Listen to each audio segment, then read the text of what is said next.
기도하겠습니다. 하나님, 렘넌트들을 통해서 바벨론과 로마를 살리는 시대적인 응답이 있도록 하나님 축복하여 주옵소서.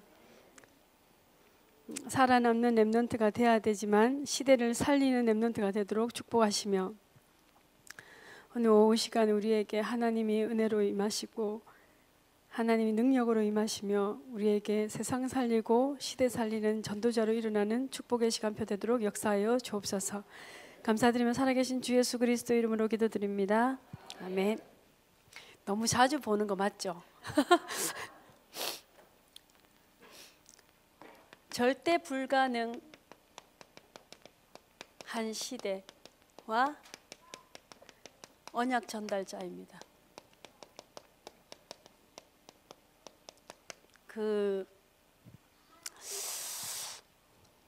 에스겔 37장은 잘 아시는 성경 구절이고, 사실 메시지를 많이 듣지만 저도 그러고 말씀 많이 듣고 나서 집에 가서 말씀을 찾아보고 묵상하고 기도하는 시간은 많이 없었던 것 같아요. 제 기준으로. 하도 많이 들어서 말씀 듣고 나면 그걸 묵상하고 기도하고 하나님이 주시는 성령이 스승되셔서 나를 가르치시는 시간이 없고, 하도 많이 들어서 외워지거나 알아진 것들이 많아요. 그거는 사실은 우리 훈련할 때도 얘기했지만 말씀을 들었을 때는 30% 알아들어요. 우리가 어느 정도 말씀을 많이 들었고 많이 아냐 하면 메시지 하는 거 들으면 아유 저 사역자는 메시지 오늘 잘하네, 아유 잘한다. 어떨 때는 2명씩 캠프 나가서 복음 전하면은 복음 전하는 분이 있고 옆에 있는 사람 있잖아요. 듣고 있다가 아직 정리 안 됐네. 아유 좀 정리 좀 해야겠다, 이 생각이 들 만큼 평가하고 판단할 수 있을 만큼 우리가 많이 들었어요. 말씀을 전문가 수준이에요. 우리 시험 치면 완전 100점 맞을 거예요. 많이 들어서 많이 알아요. 그런데 이건 30% 안 거예요. 진짜 아는 거 아니에요. 안다라는 동사는 행동을 동반한다는 거예요. 복음을 알아들었다는 말은 복음을 누리고 복음을 전달할 수 있는 것까지가 안다거든요. 근데 우리는 안다에서 다 알고 아유 귀하네, 큰 역사 일어났네, 목사님 해외 사역 갔다 오시는 아이고야 사진 보니까 알겠다 한 거 하고 실제로 가본 거하고는 달라요. 서울 갔다 올게, 서울 빨리 갔다 올게는 2초 만에 갔다 와요. 근데 실제로 이 서울을 갔다 오려면은 어마어마하게 성가신 거예요. 보따리 싸고 아침에 일찍 일어나서 버스 시간표 맞춰서 나갔다가 버스 타고 서울 가서 일하고 거기서 볼 다 보고 버스 타고 다시 집에 돌아오는 데까지 시간 많이 걸리는데, 말은 서울 갔다 올게, 서울 갔다 오면 되지 뭐, 이렇게 얘기하는 거예요. 그냥 알겠다, 그거 무슨 말인지 알겠어 라고 하는 그 안다가 다 알았는 게 아니에요. 말씀을 들을 때 다 알아들었던 게 아니에요. 언제 하나님의 말씀을 듣고 하나님의 말씀을 묵상하고 하나님이 직접 나에게 기도를 가르치시고 전도를 가르치시는 시간, 하나님 나에게 실제로 역사하시는 시간, 개인화되는 시간. 목사님이 전체 성도를 두고 메시지를 주시고 다윗에게 역사하신 것처럼 모든 일에 하나님이 이기게 하실 거라 하신 말씀을 믿음으로 받고 반드시 집으로 돌아가서 아브라함이 그랬듯이 단을 쌓는 시간, 혼자 있는 시간, 하나님 앞에서 말씀 붙잡고 묵상하는 시간, 그 말씀이 진짜 내게 성취될 줄 믿고 이명 계약을 쌓는 시간, 그러면 60% 알아듣는데요. 그리고 나서 이 하나님의 말씀을 절대 불가능한 나에게 주셔서 나를 살리셨으니까 나와 같이 절대 불가능한 현장에 내가 이것을 전달할 사명이 있어서 살고 있는 거예요. 예수님이 영접하고 하나님 자녀가 돼서 구원받은 하나님 자녀가 됐어요. 지금 죽어도 천국이에요. 끝났어요. 이 땅에 소망이 별로 없어요. 근데 굳이 홍삼 먹어가면서 굳이 운동해가면서 굳이 살아야 될 이유는 절대 불가능한 재앙지대를 살릴 우리에게만 주신, 꼭 나에게만 주신, 나만 할 수 있는 하나님이 원하시는 나의 전도가 있어서 살고 있는 거예요. 그것이 우리 인생의 목표예요. 이 사실을 진행하고 있을 그때 하나님 말씀, 주신 말씀이 100% 알아들어지는 거예요. 근데 우리는 여기서 말씀 알겠어, 알겠어라고 하는데 그 하나님의 말씀을 묵상하고 전달하는, 제가 보기에는 꼬맹이들이, 우리 랩런트들 3학년 4학년만 돼도 이 전도자의 삶을 살 수 있어요. 가능해요. 저희 집에 예찬이가 4학년 때 친구한테 복음을 전해서 어떻게 꼬셔서 복음을 전했는지 했더니 애가 영접을 했대요. 복음 전하고 영접하고 나니까 다락방 해야 되잖아요. 1회로 끝나면 안 되잖아요. 다락방 해야 되잖아요. 아이스크림 하나 사주고 영우가 이거 먹는 동안에 내 말 좀 하자. 아이스크림 먹는 동안이 1분 정도 걸리니까 그 동안에 복음 편지 일과를 막 설명하는 거예요. 아이스크림 자기가 아껴놨던 돈으로 아이스크림 사주고 애가 먹는 동안에 복음 편지 설명을 하는 거예요. 그 저보고 무슨 고민을 이야기했냐면, 엄마 복음 편지 1과 2과 3과까지만 하고 나니까 애들이 다 다락방 그만둔다. 나 좀 바쁘다. 니랑 말하기 싫다고 자꾸 간다는 거예요. 왜 나는 복음 편지 3과까지만 하고 다락방이 지속되지 않을까를 고민하는 거예요. 예쁜 고민이잖아요. 그래서 어느 날 반에서 무지하게 덜빵한 아이가 예수님 영접한 거예요. 지가 보니까 좀 똑똑한 아이들은 3과 이상 안 듣더래요. 그래서 약간 모자라니까 3과도 듣고 4과도 듣고, 약간 할머니, 엄마 아빠가 이혼하고 할머니 밑에서 자란 아이인데 조금 말도 더듬고 조금 모자라고. 저도 그렇거든요. 너무 똑똑하신 분 앞에 복음 전하려니까 내가 안 들을 것 같은 생각도 들고, 조금 부족하기도 하고 막 마음이 약하기도 하고, 어려운 사람은 내가 용기 내서 복음을 전할 수 있겠다는 생각도 들었고, 저보다 어린 아이들한테는 또 복음을 전할 수 있겠다는 생각이 들었거든요. 할 수 있는 한 복음 전할 대상들을 자꾸 처음에 찾는 겁니다. 그래서 복음을 전하는데 이 아이가 말을 더듬어요. 말을 제대로 못하는 애예요. 반에서 꼴등하고, 뭐 할머니하고 사니까 집에도 막 늦게 들어가고. 이 친구를 집에 데리고 와서 어떻게 꼬였는지 있잖아요. 일주일에 2번씩 다락방을 하는 거예요. 복음 편지 1과부터 10과까지를 3번을 했어요. 그러니까 나니까 애가 말을 안 더듬대요. 진짜 신기하게 말을 안 더듬고 학교 성적이 올라요. 걔가. 중간고사 앞두고 데리고 와가지고 앉혀놓고 막 수학 가르치고 있는 거예요. 전도복지하고 있는 거죠. 조혜찬이 수학 가르치고 막 설명하고, 엄마 목요일 날은 내가 다락방 하는 날이니까 우리 집에, 엄마가 빨리 집에 들어오지 마세요. 왜냐하면 나이가 똑같은 동학년 입장에서 누군가가 친구를 가르친다 하면 애가 자존심 상하니까 엄마가 집에를 안 들어와야 된다. 집을 비워라. 그래서 제가 목요일에 일찍 집에 못 들어갔거든요. 앉혀놓고 애한테 제가 뭘 하나 중요한 걸 안 가져와가지고 문을 이렇게 비밀번호 누르면 띠띠띠 소리 나니까 카드로 살짝 열어서 문을 열고 탁 들어갔는데 제가 그날 되게 눈물 났어요. 구원 얻을 자는 오직 예수밖에 없습니다. 그렇게 하고 있는 거예요. 애를 데리고 앉아서. 제가 보니까 예찬이가 어떤 아이를 데리고 다락방 하는 동안에 예찬이 영적 상태가 제일 좋았어요. 너를 위하여 방주를 만들라 맞는 것 같습니다. 전도 운동하는 게 누구를 위한 게 아니라 나를 살리는 최고 방법이었는 거죠. 진행하고 있는 거예요. 복음 막 전하고 있는 거예요. 너무 예뻤거든요.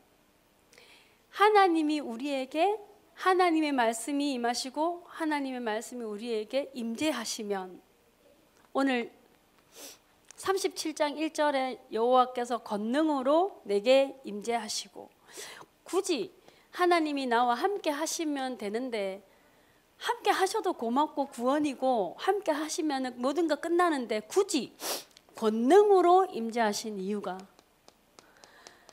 능하신 하나님의 권능으로 우리에게 임재하신 이유가 나를 살리고 나를 통해서 시대를 살리기를 원하셔서 그래요. 권능으로 우리에게 임하시고 그가 그의 영으로 나를 데리고 가서 골짜기 가운데 두셨는데 거기에 뼈들이 가득했대요. 그 뼈들이 가득하면 여기가 자전거 대리점은 아니잖아요. 뼈들이 가득했으면 여기가 이마트는 아니거든요. 여기가 무덤인데 죽은 뼈가 가득한 상태예요. 실제로는 현장에 가면 똑똑한 사람도 많고 훌륭한 사람도 많지만 그들은 실제로는 죽은 지 오래된 사람들이에요. 영적으로 죽은 상태예요. 제가 어떤 렘넌트 아이 하나를 만났는데 이제 살아서 움직이고 공부도 열심히 하고 작품도 좋은 거 쓰고 얼굴도 예쁘고 키도 크고 피아노도 잘 치고 플룻도 잘하고 훌륭한데 영적으로는 죽은 상태예요. 근데 이제 영적인 문제가 하나님을 떠난 창세기 3장 문제는 태어날 때부터 존재해 있는 거죠. 그러다가 언제 문제가 터지냐 하면 시간표도 다양해요. 어떤 아이들은 사춘기 때 문제가 터지기도 하고 어떤 아이들은 군대 가서 문제가 터지기도 하고. 지혜라는 아이가 있는데 이 아이가 길 걸어가다 자기 동네 앞에서 길 걸어가다 카페 앞에서 어떤 남자 아이 3명이 담배를 피우고 있었어요. 그러니까 자기 학교 후배인 줄 알았어요. 학교 후배들이 남녀공학이면 왜 누나들 2학년 3학년 누나들 있고 1학년 남자애들 있잖아요. 남자애 3명이 담배를 피우고 있어서 이 2학년 누나가 걸어가다가 야 우리 학교 후배니까 야 동네에서 담배 피지 마라. 커피 좀 하면서 담배 피지 마라. 막 하니까 누나 죄송합니다. 앞으로 여기서 담배 안 피겠습니다. 그러니까 조심해 이 새끼야 하고 지나갔어요. 그러니까 이제 주변에서 이제 사람들이 지나가다 보니까 어른들이 보기에 훌륭한 누나이신 거죠. 그 배우신 분답게 질서 이렇게 해주시는 앞으로 담배 피지 마. 동네에서 담배 피지 마. 동네 카페 앞에서 담배 피지 마. 알겠지? 참 교육 한 판 시키고 지나갔어요. 그러니까 이제 약간 우쭐거리면서 지나가. 그 다음 주에 그 남자애 3명이 또 서서 담배를 피우더래요. 그래서 얘가 또 더 큰 소리로 야! 하고 이분들 안 했겠죠? 욕했겠죠? 뭐 이 새끼 했겠죠? 여기서 담배 피지 말아 했지? 하고 5시 반쯤 되니까 약간 어둑한데 내가 여기 담배 피지 말아 했지 자식들이 하고 갔는데 다른 아저씨 3명인 거죠. 그 아저씨 3명은 기가 막힐 거 아니까 이 새끼들 여기서 담배 피지 마. 그리고 여자애가 고등학교 2학년 여자애가 걸어왔으니 뭐 저런 게 다 했나 안 했겠어요? 아저씨 3명이 뭐 아저씨 아니고 이제 총각이었는 것 같은데 이 뭐냐면서 이제 이 뭐냐면서 이렇게 된 거예요. 그때 이제 이 아이한테 두려움이 가서 막 죄송합니다 우리 학교 후배들인 줄 알았어요 죄송합니다. 그때 이제 어둠이 확 찾아오는 거예요. 하나님의 백성 렘넌트들이 반드시 그날이 와요. 여호와의 영에 감동된 그날이 반드시 와요. 하나님을 떠난 불신자 아이들에게 그날이 반드시 와요. 세상의 노력으로 해결이 안 되는 영적 문제 사로잡히는 시간이 반드시 와요. 얘가 별 문제도 아니잖아요. 죄송합니다 하고 지나가면 되는 일인데 그날부터 무슨 문제가 왔냐면은 모든 에쿠스 차량이 그 아저씨 3명이 자기를 추적한다는 거예요. 자기를 잡으러 오고 이 커피점에 앉아 있으면은 저 판매원 중에서도 그 스파이가 있고 이거 완전 돈 거지 이제. 지금 여 뒤에 카페에 뒤에 앉아 있는 사람들도 자기 위치를 추적하기 위해서 왔고 자기 길 지나가다가 누가 핸드폰 우리 길 지나가다 핸드폰 받을 수 있잖아요. 자기 위치를 전송하고 있다면서 지금 전부 지금 자기를 잡으러 온 거예요. 그렇게 이제 아이가 아파트 35층 아파트의 맨 꼭대기층에 살고 있는데 무서워가지고 엄마 사람들이 자꾸 나를 잡으러 와. 엘리베이터에서도 한 사람이 나를 기다리고 있었어 1층에. 지를 기다린 게 아니고 자기 집에 가려고 먼저 탄 거라. 근데 자기를 기다리고 있었다고 하고 무섭다 하고 학교에 못 가겠다 하고 막 이러니까 너 왜 그러냐? 쟤 너 왜 그래? 아무 일도 없어. 너 왜 그러냐 하니까 엄마도 내가 보니까 그 아저씨다 하고 같은 편인 것 같다. 아빠도 보니까 말하는 거 보니까 그 아저씨들하고 같은 편인 것 같다. 그래가지고요 자기 오빠 고3이고 얘가 2학년인데 밤에 발작 일어나가 소리 지르면서 아무 문제 아닌데 막 소리 지르면서 다 나를 죽이려고 한다고, 나를 다 잡아서 나를 죽이려고 한다고 막 소리를 지르면서 발작을 했는데, 오빠가 고3인데 키가 182인데요. 그 오빠를 발작 들어가지고 던졌어요. 기운 센 천하장사 던졌어요. 난리가 나. 그러니까 막 이 엄마 아빠가 무서워가지고 밖에 나가지고, 교회 다니는 집이거든요, 기존교회. 엄마 아빠 밖에 나가가지고 막 울면서 하나님 우리 지혜 살려달라고 막 울고 막 기도. 그러니까 자기 방에서 웃겨 죽겠더래. 나는 너무 신기하게 힘이 솟았고 오빠를 들었고, 난 너무 염려인 것이죠. 날라갔고. 근데 엄마 아빠 밖에서 막 기도하니까 웃겨 죽겠더라. 문 열어보니까 자기들끼리 눈 감고 기도하더래요. 되게 웃기더래요. 그때부터 엄마 아빠가 큰 학원 선생님인데, 지혜야 공부 필요 없어. 공부 필요 없고 너 스트레스 받은 거 있냐? 미안해. 엄마 아빠 다 미안해. 앞으로 네가 원하는 거 다 해줄게. 학교 가지 말래? 학교 가지 말자. 우리 커피 마시러 가자. 이 문제가 아름다운 가을 하늘을 구경하면 해결되는 문제가 아니에요. 엄마는 그 생각을. 자, 빨리 막 가자. 저 예쁜 카페에 가서 커피 한잔 하고 저 아름다운 호수를 봐라. 그리고 엄마 공부 너무 많이 힘들었지. 쉬자. 엄마하고 놀러 가자. 가만 생각하니까 미친 척 하면 하니까 엄마가 막 잘해주니까 이거 진짜 괜찮은 거야. 3일에 한 번씩 소리 지르니까 엄마 아빠가 그래 뭐 먹고 싶니? 카페로 가자. 허니 브레드 시킬까? 막 이러니까 이거 너무 괜찮은 방법인 거. 그 얘가 있잖아요. 처음에는 발작했었고 그 다음에 몇 번씩 연극도 한 거예요. 근데 이제 누군가가 그 최미아라는 선생님이 있는데 그 만나면 이게 고쳐줄 수도, 내가 못 고치는데 그 이상한 소문이 나서 만나보라고 소개를 한 거예요. 그래서 제가 만났거든요. 애가 너무 예쁘고 착하고 말도 이렇게 조심조심 하는데 182짜리를 들고 던졌다는 게 이해가 안 될 정도로 만났는데, 대화하니까 저보고 선생님 저 사실은 제가 연극을 좀 했더니 엄마 아빠가 나한테 너무 잘해주고 학교 안 간다 안 가도 된다 해서 내가 학교를 한 달 동안 안 갔고 난 지금 생활이 너무 재밌고 행복하다는 거예요. 그래서 제가 알고 보니까 정신병원에 일주일에 2번씩 병원 진료를 가고 있고, 병원에서는 폐쇄병동으로 들어와야 되는데 조금 더 이렇게 좀 심해지면 컨트롤이 안 되면 폐쇄병동으로 들어와야 된다고 얘기하기까지 문제가 와 있는 아이인데, 이 아이가 입만 떼면 다 거짓말인 거예요. 자기가 재미로 돌았는 척 했다도 거짓말이고, 그러니까 실제로는 발작을 했었고 자기도 모르게 자기가 기억도 못할 만큼 이상한 짓을 했었고. 그러니까 제가 만나가지고 우리가 답은 다 알고 있잖아요, 그죠? 복음이면 된다는 답은 다 알고 있어요. 제가 이번에 이 아이를 만나서 복음 전하면서 느낀 거 있는데, 왜 랩넌트이냐 하면 어릴수록 문제 온 아이들이 복음 집중하면 단번에 치유돼요. 그러니까 지금 그런 사례가 몇 개 있었거든요. 단번에 치유돼요. 제가 오늘 우건이를 만나고 울었거든요. 아까 밥 먹다가 너무 기뻤거든요. 우건이를 처음에 만났을 때 우건이 얼굴하고 지금 완전 다른 분이세요. 나는 포도나무고 너희는 가지니 붙어 있기만 하면 그 사람은 열매를 많이 맺나니, 시간표 오면 하나님은 치유하시고 그 현장의 증인으로 우리를 세우실 거예요. 시간이 좀 길 수도 있고 좀 짧을 수도 있고 그 과정이 어려울 수도 있고 그 과정이 불가능해 보이기도 하지만 반드시 하나님은 우리를 세계복음화의 증인으로, 제자로 사용하실 거거든요. 언약 안에 있기만 하면 될 것 같아요. 그날은 반드시 와요. 근데 어릴수록, 렘넌트일수록 치유의 시간표는 너무나 빨라요.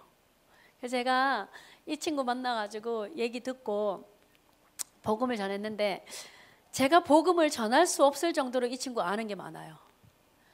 지혜야, 요셉 있지? 엄마하고 아빠하고 관계에서 너무 힘들다고 하니까 요셉 있지? 요셉도 되게 힘들었는데 요셉에게 하나님이 함께 하셔서 어려운 과정이 라고 말을 시작하면, 네 선생님 저는 요셉을 너무 잘 알아요. 노예로 가고 감으로 갔다 결국 총리가 되었죠. 지가 메시지 다 해요. 내가 잘 들었다 하면서 내가 할 말이 없을 정도로 그래 놓고는 매주 일주일에 한 2번씩 만날 때마다 지가 할 말이 더 많아서 얘기 많이 하고, 그래서 하루는 카페에서 만나서 얘기를 하고 있는데, 지혜야 예수님이 우리에게 주인으로 오셨어. 예수님이 내 인생의 주인으로 오셨어. 그러면 예수님이 내 인생의 주인이 돼달라고 기도하면 좋을 것 같아. 그러니까 얘가 지금 복음 들을 수 있는 상황이 아닌 거예요. 그 이해는 되시죠? 지가 할 말이 많은 상태.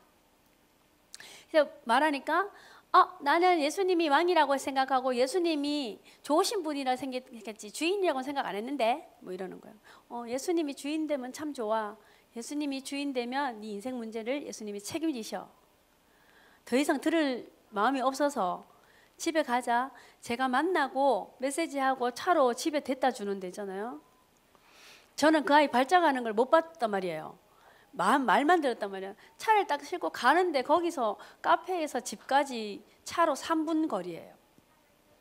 가는데 거기서부터 막 소리를 막 차를 타고 있는데 제가 타고 저 옆에 예인이가 타고 뒤에 지혜가 탔는데 차를 타고 가는 동안에 그 2, 3분 동안에 막 이게 뭐라고 해야 되죠? 영화 찍는 줄 알아서 소리 막 지르면서 저 옆에 아줌마가 지금 나를 잡으러 오고 아까 그 카페에서 주문하는 사람이 자기를 잡으러 왔는데 뭐 위치를 파악했고 내가 돌겠어. 들어보니까 막 이야기하는 거예요. 그래서 제가 이 엄마는 저를 만나면 치유될 거라고 보냈는데 애 발작 상태에서 엄마한테 지금 보내야 되는 상황이에요. 집 앞에 아파트 앞에 차를 세우고 엄마한테 내려오라고 했는데 애는 막 소리 지르면서 나보고 어떻게 하라는 얘기야. 나를 좀 가만 내버려 달라고 막 이런 얘기를 하면서 막 소리를 지르는 거예요. 돌아서 큰일 났잖아요. 빨리 이걸 끝내고 집에 보내야 되잖아요. 지혜야 무섭지? 예수님을 영접하면 하나님 자녀가 되고 예수님을 영접하자. 그러면 지금 두려움이 사라지거든. 자, 눈 감고 나 따라서 기도하자 하니까 애가 눈을 딱 감대요. 그러니까 제가 눈을 안 감았어요. 내가 너무 많은 경험이 있는데 초등학교 없어서 꼬맹이들 복음 전해놓고 7명 예수님 영접할까 친구들 네 하면서 눈 감자 이러고 영접기도 내 혼자 울어 난리 나고 애들은 날 구경하는 거예요. 우와 아줌마 오늘 많이 우네? 예수님 이름으로 기도하고 눈 떴는데 분위기 희한한 분위기 있잖아요. 그래서 그날 제가 눈을 안 감고 애를 이렇게 보면서 진짜 기도하면서 흑암사를 꺾어달라고 하나님 이 시간에 이 문제 가운데 예수님이 주인 되달라고. 사랑의 하나님 난 죄인입니다. 나는 하나님 떠나서 이거 하고 있는데 있잖아요. 예수님을 마음속에 영접합니다 하니까 얘가요 예인이도 제 옆에서 하도 현장 많이 봐놓으니까 야도 눈 뜨고 지도 보고 있고 나도 보고 얘 혼자 눈 감고 기도하는데 예수님을 영접합니다. 내 마음속에 영접합니다. 그러니까 애가 눈을 딱 떠서 나를 보는 거예요. 우리 완전 깜짝 놀랐는데 지는 더 놀랐어. 우리가 눈을 뜨고 보고 있거든. 그 애가 이렇게 내가 지혜야 눈알이 진짜 사람 눈알이 아닌 거예요. 지혜야 너 왜 기도하다 눈 떠서 봤을까? 그때부터 소리 지르면서 나를 가만히 내버려 달라면서 소리를 막 지르고 있는데 자기 엄마가 차 문을 열었어요. 이 아수라장에 엄마가 차에 딱 탔어요. 그 엄마가 그 전날 그 엄마와 아빠가 이 경건한 고넬료 같은 집 주석을 이만 두꺼운 주석을 거실에 4개나 5개나 갖다 놓고 읽고 있는 엄마 아빠인데 저보고 뭐랬냐면 다락방은 왜 하필 사단 천사 이런 이야기 하늘 시민권 이런 이야기를 해가지고 이단 소리를 듣냐고. 그냥 뭐 안개 같은 인생 이렇게 얘기하고 사단 일하지 말고 어두움의 골짜기 이런 거 좋은 단어 많은데 굳이 사단 그런 거 왜 이야기해서 2단 시비가 붙었냐. 선생님 그 다락방한테 얘기 좀 해주라. 뭐 자욱한 안개 이런 단어를 쓰라고 사단 마귀 악령 쓰지 말라고 저한테 부탁을 하셨거든요. 그러니까 제가 그분들한테 엘레강스한 아줌마한테는 어둠이 자욱한 길거리 이걸로 이야기하고 완전 미쳤는 데는 정확한 복음 메시지가 전달되어야 된다 라고 얘기를 했는데 자기 아이 문제가 거기서 발칵 뒤집어진 상태에 엄마가 타신 거예요. 내가 집사님 이 상태에서는 정확한 복음을 정확하게 전달해야 돼요. 지혜야 네가 보이고 들리고 잡으러 오는 그게 사람 아니야. 사단의 권세. 요한 1서 3장 8절 하나님의 아들이 나타나신 것은 마귀의 일을 멸하라 하십니다. 하늘 군대 불말 불병거 엔젤 인 어스 날개 달린 천사 그거 아니에요.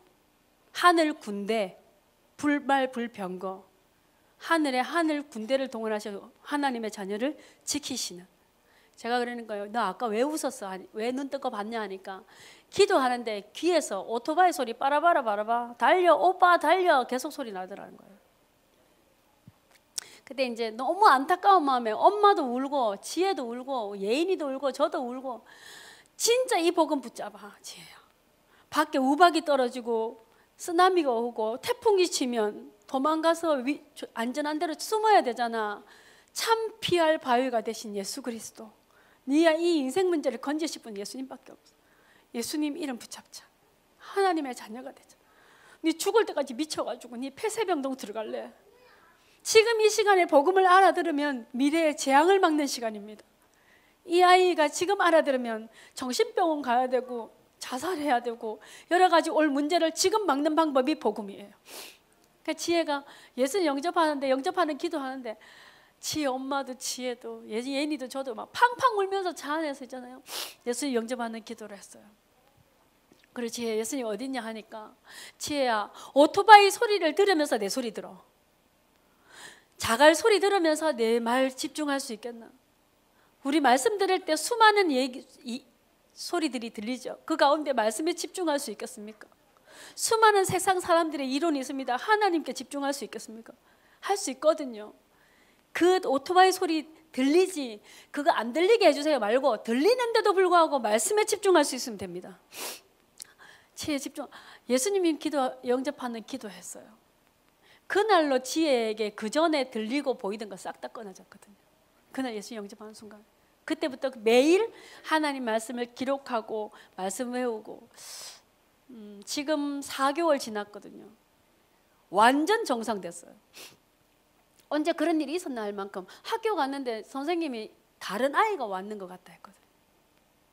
완전 치유돼요. 하나님의 능력의 말씀이 내게 임하시고 37장 4절에 보면 한번 보세요. 37장 4절에 또 내게 이르시되 너는 이 모든 뼈들에게 대언하여 이르기를 너희 마른 뼈들아 여호와의 말씀을 들을지어다. 하나님의 말씀을 들을 때 참된 치유가 일어나요. 하나님의 말씀을 들을 때 우리에게 하나님이 권능으로 임하시고 이 하나님의 말씀을 들고 완전 황폐한 현장, 절대 불가능한 현장으로 가서 그 하나님의 말씀을 전달할 때 하나님은 그 말씀을 들을 사람을 예비해 놓고 계셔요. 우리가 가서 말하면 듣는 게 아니라 이 하나님 말씀을 전달하려고 결단하는 시간에 하나님은 예비된 사람을 준비시키세요. 37장 8절에 10절에 보면요. 이에 내가 그 명령대로 하나님이 말씀하신 대로 그리 될 줄 믿고 순종하고 그 명령대로 대언하였더니 내 생기가 그들에게 들어가매 그들이 곧 살아나서 일어나 사는데 극히 큰 군대가 일어났대요. 네, 목사님이 오전에 메시지 주셨을 때 여러분은 말씀 어떻게 받았는지 모르지만 저는 하나님이 그리 하실 줄 믿어졌어요. 모든 장로님들 중심으로 지교회 운동이 일어날 줄 믿어졌어요. 저는 지금 몇 달 만에 교회를 왔잖아요. 그렇죠? 한 4개월 정도 됐나? 근데 교회가 분위기가 너무 어마어마하게 달라진 거 아세요? 여러분은? 스스로 아세요? 저는 지금 다른 교회를 온 것 같이 지금 교회의 영적 분위기가 너무 많이 변했거든요. 감히 참사만 교회가 세계를 복음화하고 있는 거 확실해요. 지금 막 영적인 분위기가 완전 다른 것 같아요. 지금 호남 복음화, 세계 복음화, 후대 복음화 하기 위하여 필요한 어마어마하게 힘이 큰 군대가 필요한 상태죠. 한 시대 살릴 전도 제자들이 필요한 상태예요. 우리가 지금 해야 될 일은 하나님의 능력으로 우리의 말씀으로 우리에게 임재하셨으니 그거 가지고 말씀을 전달하는 사람으로 현장에 서 있어야 될 것 같아요. 그러면 우리와 같은, 목사님 그랬어요. 처음에는 뭐 약간 상태 엘롱이 오시더니 요즘은 전문인과 제자가 오고 있다고 하셨어요. 이제는 호남복음화 세계복음화 할 제자들이 힘이 큰 군대, 그리스도의 제자들이 일어날 시간표예요. 제가 그 예인이를 놓고 예찬이를 7년 만에 아기를 낳았거든요. 제가 이제 전도 운동에 있어서 제 마음과 기준이 완전 바뀌었을 때가 예찬이 낳고 나서였어요. 예찬이를 딱 왜 첫 애를 여자애 낳고 둘째 남자애 낳으면은 시아버지들이 거의 축복의 메시지를 하시거든요. 저보고 우리 아버님 나보고 채미하고 아니고 금미화라고 했어요. 니는 막 딸 낳고 다음 아들 빵 낳아주면 니는 금미하다.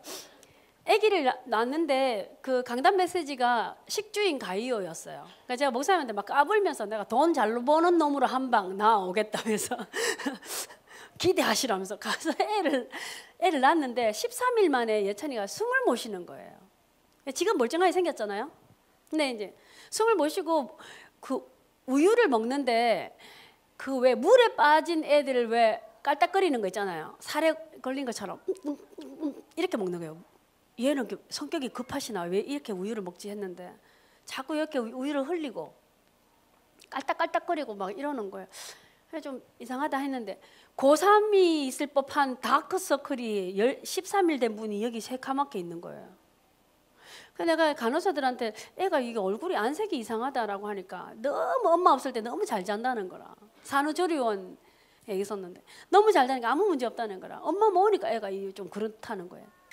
알고 보니까 제가 이제 그 다음 하도 이상해서 퇴원해서 애를 24시 봐야 되겠어 가지고 그 비싼 그 산후조리원을 뒤로 하고 애를 데리고 집에 와서 밤새 보니까 다를 때는 다 정상인데 우유를 먹을 때만 애가 이상한 거예요. 그래서 급하게 병원에 전화를 했더니 13일짜리는 대학병원 응급실로 가라는 거예요. 그래서 대학병원 응급실로 애를 데리고 갔어요.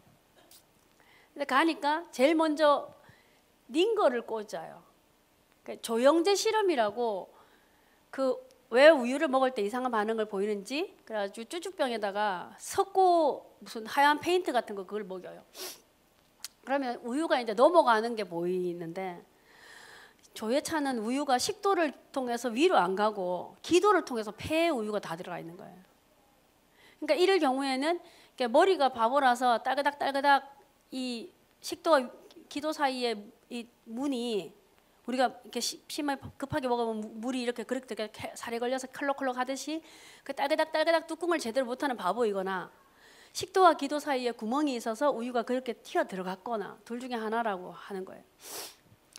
어쨌거나 폐에 우유가 이만큼 들어가서 폐렴인 거죠. 근데 폐렴이면 약 먹고 나으면 되는데 이거는 근본적으로 우유가 계속 그쪽으로 들어가니까 링거 꽂아야 되는데 저 완전 웬일이에요. 전도 운동하고 세계복음을 하고 있는 우리 가정에 하필이면 애가 왜 이렇게 이 일 처리를 하네 이렇게 하시면 안 되잖아요. 식주인 가이오인데 애가 이상한 게 난 거예요.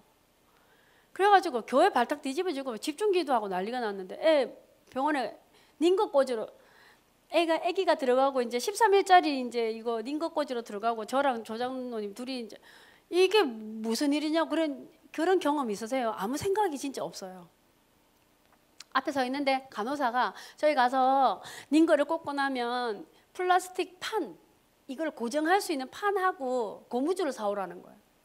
판하고 고무줄 사와가지고 그냥 들고 이제 기다리는데 애 링거 꽂아야 되는데 애기가 너무 어리니까 이게 핏줄 잘 안 보여가 못 꽂는 거예요. 이거 꽂는데 40분 걸렸거든요. 40분 동안 꽂고 있는데 안에서 애 죽는다고 계속 울고 서투른 간호사님들께서 붉은 피가 묻어있는 천을 가지고 왔다리 갔다리 하니까 나 죽겠는 거예요. 진짜 죽을 것 같아요. 그러니까 막 눈물을 엄청 많이 흘리면서 처음에는 당황이 돼서 눈물도 안 나요. 하나님 이러시면 안 되죠. 네. 제가 이제 그때 눈치 없이 그 생각이 왜 났는지 모르겠는데 하나님이 그렇게 저한테 뭐 야 이렇게 말씀하시진 않았어요. 그냥 내 마음에 야 니는 네 새끼가 아프니까 마음 아파? 막 힘들어 죽겠어? 애가 꼴딱 죽은 것도 아닌데 애가 이제 링거 꽂는데 피가 나고 애가 우니까 너무 마음이 너무 아프지. 그러시는 것 같으면서 내가 그래, 내 마음이 그래. 좌우를 분별 못하고 죽어가는, 어마어마하게 죽어가는 마른 표들 같은 그 현장에 죽어가는 사람들, 단 한 번도 원색적인 복음, 올바른 복음을 단 한 번도 못 들은 사람들이 가득하고 청소년들 지금 다 죽어가는데 너는 단 한 번도 그 마음으로 현장 가지 않았잖아. 그 생각이 왜 드는지 모르겠어요. 되게 눈물 났거든요. 그날 되게 많이 울었는데 그게 우리 애 때문에 힘들어서 울었는 게 아니고 내가 완전 양심 찔리는 거예요. 나를 구원하시고 나를 하나님 자녀 삼아 주셔서 나와 함께 하시는 하나님이 난 네 문제 다 해결해 줄게. 네 문제는 걱정할 거 없거든. 나를 위하여 죽어가는 사람을 좀 살리면 안 되겠나. 그걸 저한테 부탁하셨는데 저는 그래 하면서 막 웃으면서 가서 애들 다락방하고 에휴 상태 안 좋구나. 에휴 가망 없어 하고 돌아오고 복음 전하고 거봐 내가 얘기 잘하니까 돌아왔지 하고 이렇게 돌아왔단 말이에요. 근데 하나님은 제가 가서 가망이 없어 시간표가 아니야 얘들은 좀 상태가 안 좋네 라고 했던 그 모든 하나님을 떠난 그 모든 영혼들이 하나님 보시기에는 내가 예찬이를 바라보는 눈으로 하나님 현장을 보고 계신 거예요. 그러니까 되게 양심 찔렸거든요. 그날 너무 죄송한 거예요. 혹시 현장에 죽어가는 아이가 내 새끼면 어떡하죠? 오토바이 타고 다니다가 사고 나가서 피 흘리면서 와서 5만 원 빌려주세요 하는 그 아이가 내 아이면 어떡하죠? 현장에 단 한 번도 복음을 못 들어지 본 그 아이가 내 아이면 어떡하죠? 그 마음이 막 들었어요. 그래서 되게 많이 울면서 제가 그날 2006년도 2월 16일이거든요. 제가 그날 하나님 내가 사는 날 동안에 복음 운동하면 그 아이가 어린아이든 어른이든 정신이 이상하든 모자라든 내 아이가 죽어가고 있다는 생각을 가지고 하나님의 말씀을 심부름할게요. 사는 날 동안 하나님이 내게 사람을 붙여주시면 그 마음으로 복음 전할게요. 내 새끼가 피를 흘리고 내 새끼가 죽어간다는 마음으로 할게요. 이 정도 고백하고 나면 애가 그 다음날 괜찮아야 되는 거 맞죠? 근데 그 다음날 안 괜찮고 이게 그 원인을 못 찾고 식도와 기도 사이에 구멍이 있는지 산소통 들고 들어가서 이렇게 내시경 넣어서 봐야 되는데 그 내시경을 넣어서 볼 때 내시경 이거 후레쉬가 너무 커서 아이의 숨통을 막을 수 있기 때문에 사인하라고 하대요. 혹시 이거 조사하다가 애가 이제 숨 막혀 죽으면은 어쩔 수 없으니까 죽어도 된다 해서 사인하라는 거예요. 그거 완전 못할 짓인데 사인했거든요. 죽어도 되는 예스 사인하고 그래서 조사를 했는데 식도와 기도 사이에 구멍이 없대요. 다행히. 그럼 뭐죠? 애가 똘빵해서 딸그닥딸그닥을 못해서 그렇다. 그래서 MRI를 해야 된대요. 제가 의사 선생님한테 선생님 그건 아닌 것 같다. 우리 애가 기저귀를 갈라면 궁뎅이를 들어준다. 그러니까 의사 선생님이 엄마들은 다 제가 천재인 줄 안다면서 정신없는 소리 하지 말라고 저보고 조사해야 된다고 해서 수면제를 먹여서 애를 잠들게 하고 MRI를 찍어야 돼요. 근데 수면제를 먹이는데 몸무게가 너무 약하니까 3.4kg에서 태어나서 우유를 안 먹고 링거를 맞았으니까요. 이게 이제 몸무게가 안 불었잖아요. 그러니까 거기에 맞는 요만큼의 수면제를 먹여서 애가 축 늘어지고 죽은 거에서 지되면 이게 이렇게 하다 MRI 찍다가 안 깨어나면 죽는 거잖아요. 그러니까 이제 죽어도 된다 사인을 또 하라 돼요. 죽어도 된다 사인을 또 했어요. 두 번째 하고 이제 MRI실에 들어가서 애가 덜렁덜렁 힘이 다 빠지고 안 깨어나고 있는 상태에서 이 동그란 통에다가 애를 집어넣어서 싹 집어넣고 MRI 기사들이 자 시작합시다 하고 딱 시작하는데 애가 딱 깨가지고 하면서 그 안에서 노는 거예요. 그래서 무슨 이런 애가 다 있냐면서 그 통에서 꺼냈어요. 그래서 하룻밤 지나고 그 다음날 또다시 수면제를 해가지고 또다시 수면제를 먹일 때 사인하고 또 하라 하대요.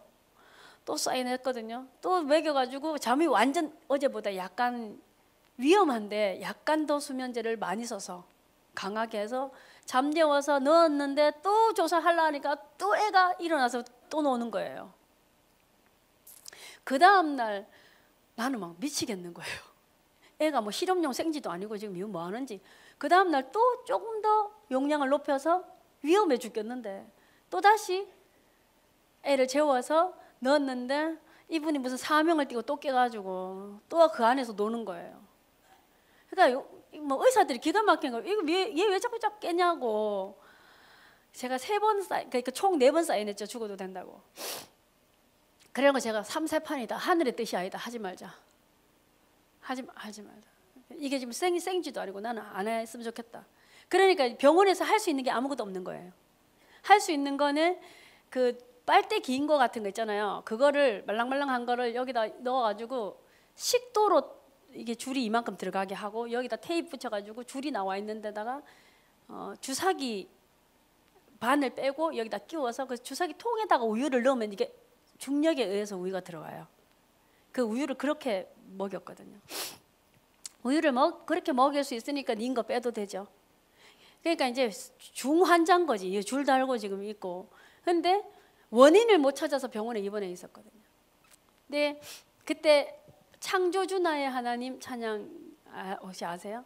내가 무엇을 더 바라리요? 나의 소원 오직 주님께 있는. 제가 이제 의사 선생님이 뭐라 했냐면 어머니 아버님 마음을 강하게 가지세요. 아버지 열심히 돈 벌고 엄마 죽을 때까지 애 다 쫓아다녀야 된다. 여기 이유식 할 때는 두꺼운 줄로 하고 밥 할 때는 더 두꺼운 줄 해야 된다. 이게 원인을 못 찾았기 때문에 구멍이 있으면 메우면 되는데 그게 아니고 얘는 지금 뭐 문제인지 모르겠다. MRI 해서 결과가 나와야 된다. 그 이야기만 계속했어요. 절망적인 상황인데 저한테 물으신 것 같아요. 네 문제가 있는데도 괜찮겠나? 예수님 모든 문제 해결하셨으니까 네가 하나님의 자녀 됐으니까 이 문제 여전히 이 문제를 가지고 있어도 괜찮겠나 물으신 것 같아요. 그러니까 제가 그게 하루 종일 굉장히 바쁘긴 바쁘던데 뭐 그래도 그렇다고 해서 죽을 만큼 힘들진 않았거든요. 이래도 전도 운동 하겠냐 그 생각이 좀 들었어요. 처음에는 잠시 있다가 병원에서 퇴원할 줄 알았는데 한 달이 지나고 제가 다락방 하는 친구들이 병원으로 오고 병원에서 다락방 하고 하면서 이렇게 해도 되겠다 생각이 들었거든요. 우리에게 지금 저만큼 이 정도는 아니지만 자꾸 큰 문제들이 아직 남아있죠. 이 문제가 해결되면 전도 하시려고 생각도 하시죠. 근데 이 문제가 여전해도 전도 운동하기로 해요. 그냥 했거든요. 했는데 이제 병원에서 할 일이 별로 없으니까 병원에 입원해야 될 일은 이 줄이 빠지면 어떤 아줌마가 잘못 꽂아가지고 또 폐에다 꽂아가 우유를 폐를 다 줘가지고 문제가 생겼으니까 이거 빠질까봐 병원에 있었는데 그 때문에 병원에 있긴 그러니까 일단 퇴원해서 집에 가 있다가 왔다 갔다 하자. 집에 갔는데 있잖아요. 줄 달고 애가 집에 앉아 있는데 아무것도 못해. 24시 애를 쳐다봐야 돼. 왜냐면 이거 줄 빠질까봐 손으로 막 이렇게 하다가 이렇게 걸려가지고 이게 쭉 빠지니까요. 근데 이제 어떤 권사님이 오더니 교회 모든 권사님들이 이게 무슨 재앙이고 하면서 집에 무슨 전도자 집에 아가 지금 줄 달고 태어났다고 하면서 다 찾아와가지고 아버지 하면서 다 울고 이게 지금 이게 재앙이 온 거예요. 그래서 다 울고 가고 막 기도 아버지 하고. 근데 어떤 권사님 오시더니 야 눈빛 봐라면서 그리스도 알아듣네. 눈빛 봐라. 야 무슨 MRI 찍으려고 얘가 지금 다른 병원 한번 가보자 이러는 거예요. 조그마한 75세 할아버지가 하는 병원을 갔는데 이 할아버지가 예찬이 딱 뺏겨놓고 이리저리 보더니 저보고 이 사람 불신자인데 저보다 믿음이 더 많이 좋은 거예요. 엄마 재미로 오늘 밤에 줄 빼고 우유 한번 줘보자. 그래가지고 우유가 폐로 들어간 폐렴 걸린 병원 한번 가고 재미로 믿음으로 한번 믿음 겁나 좋은 거예요. 그래서 그날 4월 1일이거든요. 만우절이잖아 또. 시기도 안 좋아. 그래가지고 4월 1일 날 우유를 줘봤거든요. 그때부터 지금까지 아무 이상이 없거든요. 그러니까 저는 제 인생에 무화과 나무에 열매 없어도 되고 외양간에 송아지 없어도 닌 여호와로 말미암아 기쁘고 즐겁겠냐를 물으시는 집중 시간이었어요. 문제는 여전한데 하나님께 집중하는 시간을 가졌어요. 혹시 여러분에게 문제가 와 있으면 그 문제 때문에 기도하다가 그 문제가 영원히 혹시 응답이 안 돼도 전도자의 길을 가고 이 복음, 이 권능으로 내게 임하신 하나님의 은혜를 마른 뼈들에게 대원하는 삶을 살지에 대한 행복한 결단을 하는 사실은 내 인생도 내 건 아니고 우리 아이들의 인생도 내 건 아니고 내 생명도 내 거 아니고 하나님의 것이니 하나님이 주셨고 하나님이 정한 날에 하나님 불러가시면 되니까 하나님의 것이니까 놔두고 내가 오늘 이 땅에 존재하는 이유는 살아있는 동안에 내게 주신 이 복음을 행복하게 누리고 그 복음을 몰라서 죽어가는 수많은 사람들을 살리는 일에 심부름하는 참 감사하게 하나님이 명령하신 일이니까 순종하고 그것을 말씀을 전달하고 그 가운데 일어나는 큰 군대 예비된 제자들과 함께 전도운동에 쓰임받는 것, 그것이 우리 인생 여정의 목표라고 생각이 들어요. 그러니까 시간이 지나고 제가 창조주 나의 하나님을 찬양을 진짜 제일 많이 불렀거든요. 그 병원 안에서. 예전에 작년 저작년에 이제 피아노를 조금 치니까 피아노 치면서 찬양을 이것저것 막 치다가 저보고 깜짝 놀랐어요. 11살 때 나보고 엄마 왠지 이 음악이 난 너무 마음에 든다. 뭔지 아세요? 창조주 나의 하나님. 이 음악이 나 너무 내 마음에 너무 든다. 엄마. 제가 깜짝 놀랐어요. 근데 그때 한참 부르고는 안 불렀거든요. 완전 아기 때. 그랬거든요. 우리에게 문제는 여전히 있어요. 이 문제가 다 해결되고 내가 이 일의 증인으로 복음 전할게요. 그럼 이 땅 사는 날 동안에 복음 전할 수 있는 시간표 안 올 수도 있어요. 왜냐하면 계속해서 문제를 계속 건드릴 거니까요. 오늘 랩런트 하나가 전화 와가지고 선생님 나 이번 주에요 한 달 동안 사모를 계속하고 기도 수첩 매일 하고 기도 진짜 많이 하고 공부도 겁나 열심히 했는데 중간고사 성적이 내려갔대요. 이게 어찌된 일이냐고 물었어요. 이게 어찌된 일일까요? 그러면 공부 열심히 하고 사모를 열심히 하고 하면 기도 많이 하면 성적이 오르나요? 제가 우리 랩런트한테 그 이제 다른 사람한테 물었대요. 우리 랩런트가 나 지금 공부 열심히 하고 기도 많이 하고 사모를 하고 집중했는데 성적이 안 올랐다 하니까 하나님의 시간표가 있다 해서 더 열받았대요. 하나님의 시간표가 대체 뭔지 내가 하라 있는 거 다 했는데 왜 안 오르지? 여러분들 생각은 어떠세요? 하나님의 자녀가 되어서 받을 수 있는 최고 축복이 뭐라고 생각하세요? 하나님의 자녀가 되어서 받을 수 있는 최고 수준의 최고급 축복이 구원이에요. 하나님의 자녀가 되어서 예수님을 영접하고 최고 받을 수 있는 축복이 구원이에요. 근데 그 구원에는 별로 관심이 없고 공부를 잘하게 되는 거나 돈을 잘 벌게 되는 거에 관심이 진짜 많아요.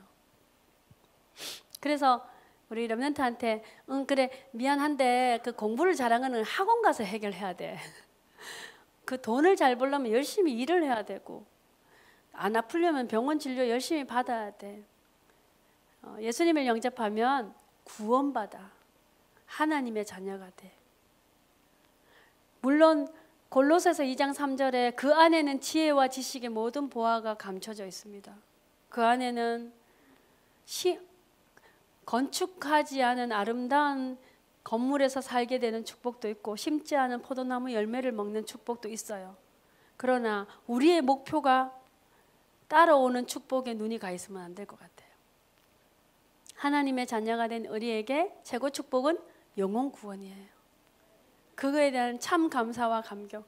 매일 혹시나 죽을 때까지 아무 응답이 안 온다 하더라도 하나님 우리를 구원하셨고 함께 하시는 것에 대한 감사와 기쁨, 그것 가지고 이 복음을 몰라서 죽어가는 수많은 사람들에게 복음을 전하는 그들,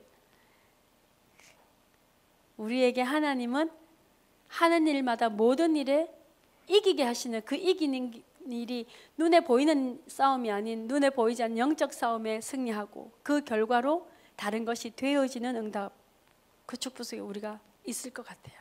얼마나 급한 전도 운동이냐 하면 하나님이 우리 개인의 일이나 우리 자녀의 일을 신경 쓰지 않아도 될 만큼 책임지시고 우리에게 부탁하신 일이에요. 우리의 인생 모든 문제는 하나님이 지시고 책임지시고 우리를 보고 천사도 흠모할 만한 일, 복음 전하는 일은 우리에게만, 구원받은 하나님의 자녀에게만 맡기신 축복이에요. 이것을 감당하는. 그래서 사실은 현장에서 다락방 사역자로 전도운동의 증인으로 현장을 가보면 당장 이게 되겠나 하는 생각이 들어요.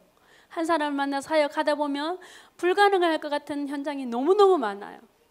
그러나 하나님이 이 말씀을 대언하라 하니까 그 말씀 붙잡고 목사님 말씀하신 대로 주일날 목사님 주신 말씀들을 집중해서 묵상하고 기도하고 그 말씀 가지고 현장에 말씀 심부름하는, 언약을 전달하는 전달자로 가게 되는, 진짜 불가능한 현장과 시대에 언약 전달자로 서는 그런 응답이 있었으면 좋겠고, 여수복음화, 호남복음화, 세계복음화, 후대복음화 할 나와 같은, 나보다 더 중요한 제자와 일꾼이 일어나는, 큰 군대가 일어나는 전도운동이 일어날 줄 믿습니다.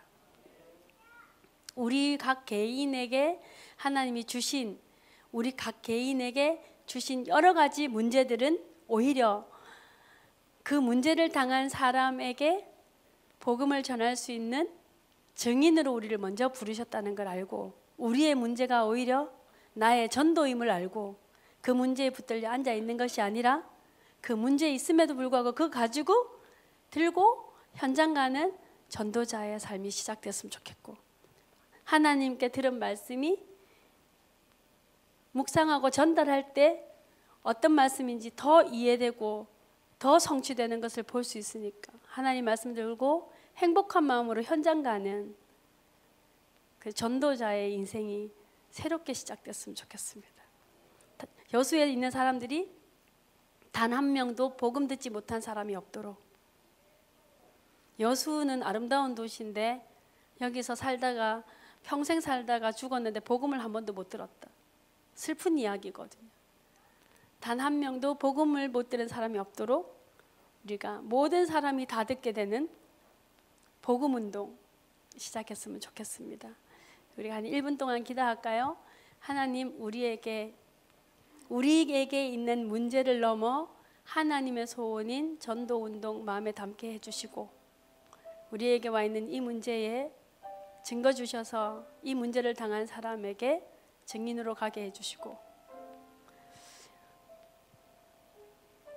이 아이가 내 아이면 어떨까를 생각하고 하나님이 잃어버린 어린 양들, 하나님이 보시기에 눈물로 기다리는 그들에게 하나님이 시키시는 전도자의 길을 가도록. 그래서 여수 안에 분명히 남아있는 우리와 같은 예비된 그들, 세계복음할 동력자로 쓰임받을 그들이 기다리고 있으니까 그들과 함께 일어나 큰 군대가 일어나 여수 땅, 호남 땅, 세계 후대를 살리는 증인들 되도록 1분간 기도하겠습니다.